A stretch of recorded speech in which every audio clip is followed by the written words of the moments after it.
The border between Mexico and the United States remains closed by provision of the Joe Biden administration, who maintains Title 42 in force, a public health order from the era of Donald Trump that establishes the expulsion of migrants who cross the southern border of irregular shape.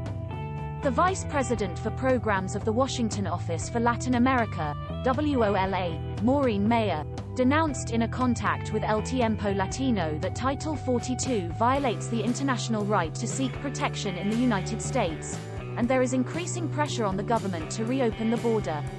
There is confusion because there are exceptions for humanitarian reasons and for all unaccompanied minors. Title 42 is being applied less and less to families with children, but Meyer considered that there is arbitrariness in that measure. On Friday, Immigration and Customs Enforcement reported that it will no longer detain most pregnant, nursing or postpartum women for deportation. The immigration issue could be a vulnerability in the midterm elections for Democrats. Republicans say the Democrats' lax policies on the border have led to a growing number of migrants. There is no scheduled date to reopen the border. We have a sick country in many ways. He is sick in the elections and he is sick at the border.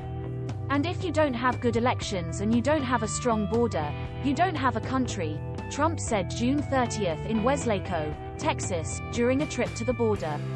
Don't come, said Kamala Harris, Vice President and one in charge of addressing the root causes of emigration from the Northern Triangle countries, on her tour of Central America in late June.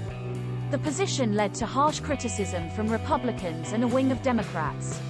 According to a Washington Post-ABC News poll, only 33% of Americans say they approve of how the Biden administration is handling the issue of migration.